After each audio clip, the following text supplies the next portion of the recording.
Head On. Ian Botham, The Autobiography. Read by John Telfer. Chapter 1.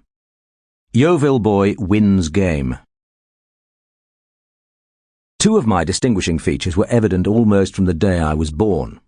I weighed in at an eye-watering 10 pounds 1 ounce, beefy from the start, and from my youngest days I had an unshakable self-confidence and belief in my own abilities, though others might have found less flattering ways to describe it. My parents were desperate for children, but had been forced to endure the heartbreak of a succession of miscarriages. My poor mother, Marie, had miscarried 4 times, then almost lost me too. She was hospitalized from the 3rd month of pregnancy, and at one point was so ill that the doctors were resigned to her losing the baby yet again, and were more concerned to protect her health. What made it worse was that for much of the time she had to endure the pain, the sickness, and the mental torment on her own, for my father, Les, serving in the Fleet Air Arm as a petty officer, was stationed in Northern Ireland at the time. Yet somehow she found the strength to battle through it all, and on the damp, grey evening of the 24th of November 1955, their first child, Ian Terence Botham, was born. Les didn't see his son and heir until he arrived home on leave a week later. Our home was then in Cheshire, but my parents were so fed up with the long separations from each other that shortly after I was born, we moved into Royal Navy married quarters in Londonderry. I was too young to remember it, but my mother later spoke of a draughty, cold and damp house on a wind-swept hill overlooking the city. This was in 1956, before the Troubles had begun to flare once more, but it was still a place of simmering hostility between the Protestant and Catholic communities, with the British forces maintaining an uneasy presence between them. If the surroundings were less than ideal, my parents were very happy there with the baby for whom they had waited so long. My father, Les, was tall but whippet-thin, one of the characteristics I clearly didn't inherit from him. He could eat anything he liked and never put on an ounce of weight, and he always had energy to burn, organising friends and workmates for impromptu football kickabouts in the nearest park. He was an old-fashioned, honourable man. His word really was his bond, quite fixed in his opinions, and, in an understated way, a quietly determined man. If he set his mind to anything, he would usually achieve it.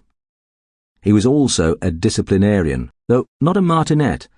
My mum was actually the more steely character of the two. She was larger than life, warm, loving, gregarious and garrulous, and always enjoyed a party and a glass of wine. Although she was a keen sportswoman and took a lot of exercise, she worried about her weight, constantly taking up one diet after another, and just as constantly breaking them. "I'm just having this as a little treat," she'd say, tucking away another cake or chocolate.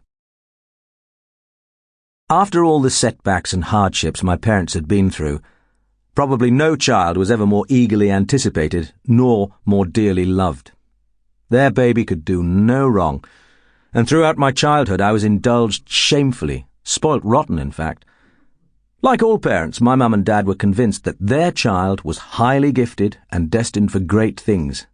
But in this case, it might have had some basis in fact, because I did show an unusual self-confidence and resourcefulness from the moment I could crawl. One day, Mum left me playing with some toys inside the playpen in the living room while she went to do some jobs in the kitchen. A couple of minutes later, she felt a small hand on her ankle, looked down, and found me crawling round her feet. Puzzled, perhaps she only thought she'd put me in the playpen, she carried me back to the living room and then went back to her work. When I came crawling back into the kitchen again a few minutes later, she knew something was going on. She put me back in the playpen once more and then spied on me through the crack in the door. As soon as she was out of sight, I lifted up one side of the playpen, balanced it on the toy box while I crawled underneath, and then put it back in position, leaving everything apparently undisturbed and no visible clue as to how the crime had been committed. When I was left outside the house in my pram, even with the brake fully on, I bounced up and down so much that it would slowly but steadily move down the hill.